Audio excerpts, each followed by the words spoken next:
If Twilight Zone creator Rod Serling were to study this new iteration of unethical, dumb government central planning, he might say, imagine, if you will, being an entrepreneur, investing time, money, and ingenuity, and sacrificing other opportunities in order to make a new product and peacefully offer it to discerning customers who can buy or not buy according to their own preferences.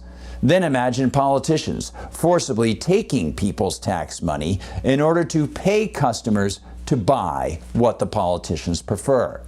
That world does not exist merely in the imagination. It doesn't just sit like a malignant spore in the darkness of the mind.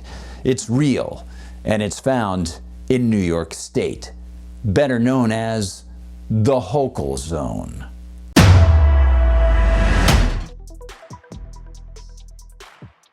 Hi everyone, I'm Gardner Goldsmith for MRC TV. You know, the play on Mr. Serling's intro is apt, and the insane, insulting action can be seen in New York, where Hochul is playing favorites and handing out so-called rebates in the form of tax-funded subsidies drawn from the Bidenista so-called Inflation Reduction Act of 2021, and handing the graft to people who buy what she and her climate cult pals deem to be the right appliances. Fox News' Aubrey Spady reports, quote, New York is rolling out a new incentive for residents who switch to green alternatives for their household appliances. In an announcement Thursday, Governor Kathy Hochul revealed that her state will be the first to offer a rebate under a new appliance upgrade program. The rebate, funded by the Inflation Reduction Act, IRA, offers low and moderate income households up to $840 if they switch out their fossil fuel powered clothes dryers with heat pump powered alternatives, end quote. You know, the repeated use of the word alternative isn't quite apt, since heat pump power has been decried and derided for being nowhere near what many consumers want for their needs at home. But one must remember that the government geniuses know best. Thus, we see the woman who continued former Governor Andrew Cuomo's lockdowns and jab mandates. Yes, we see the woman who wants to further attack the right to keep and bear arms. The woman who wants to impose high fees on people trying to drive into New York City. We see that tax-fed firebrand toss around the classic Orwellian term equitable as she engages in the shell game of shoving subsidies to her favorite fascist friends. Quote, New York is demonstrating its continued commitment to ensuring an equitable energy transition by leveraging all federal funds available to incentivize consumers to make energy-efficient appliance purchases a priority, Hochul said in a statement. And by using the term leveraging, she gets to hide the sticky reality that the funds come from you. You're the one being leveraged as a tax slave. And to add insult to injury, Hochul engages in the typical our commands and handouts to steer people into things they typically wouldn't buy, actually will save the money. Yeah, that pablum. Quote, as a result of these new rebates, low and moderate income New Yorkers will save energy and money while doing their laundry with modern technology that will reduce emissions, she added, end quote. First of all, as I and other free market economists will tell students, savings and value, well, they're subjective. They're different for every person, and only freedom allows each of us to express our personal values in the market by withholding or offering our payment for something.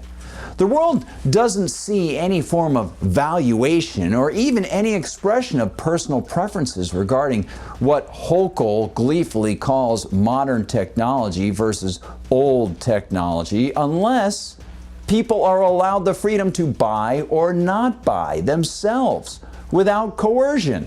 Unless she respects the right of people to make their own decisions, to not be forced to indirectly pay someone else to engage in a purchase, we don't know what people actually value.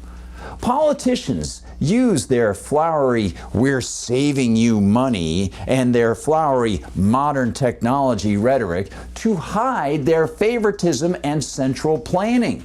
If they truly believed their preferred technology were beneficial and would appeal to people, they could leave government and start their own manufacturing firms, or leave politics and join those modern tech firms without demanding other people pay for their vaunted plans and appliances.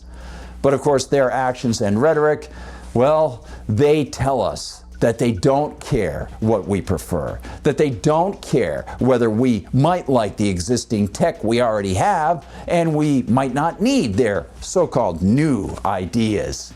Yeah, an idea that should prove itself anytime people want to present it by putting it out into the market, not via Biden's plans and thievery and the New York integration of those plans and theft by Kathy Hochul.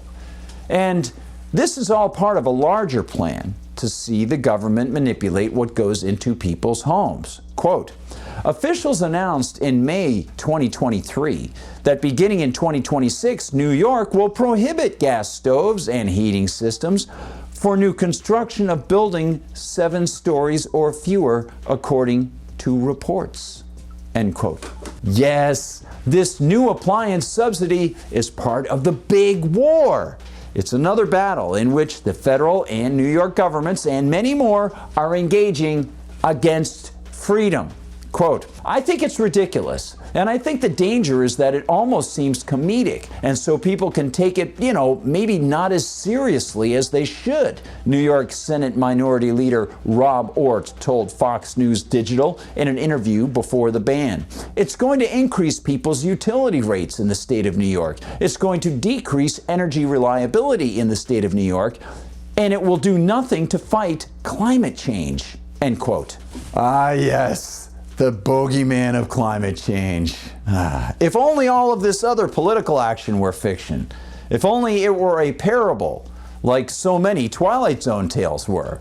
If only this were like the classic episode, The Obsolete Man, in which a totalitarian government judge accuses a librarian of being obsolete, only to discover that the system soon targets him, and the machine has made him its new victim for the so-called greater good. As the great economist Frederick Bastiat said in the 19th century, quote, the state is that fictitious entity by which everyone seeks to live at the expense of everyone else, end quote.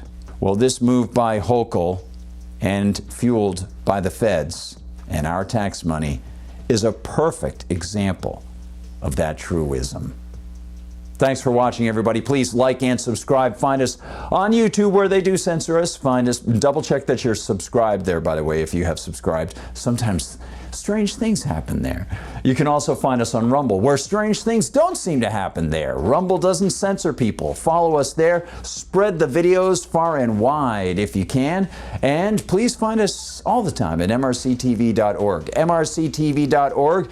Head on over there, see what the whole team is doing. Open up a new tab and check it out. Of course, visit the MRC TV store. Please consider donating to the Media Research Center. And find us inside Facebook, on TikTok, on Instagram, on X. And if you want to find me on Gab, I'm at Gardner Goldsmith, and on X, you can find me as at Gard Goldsmith. For MRC TV, happy Thanksgiving. I'm Gardner Goldsmith.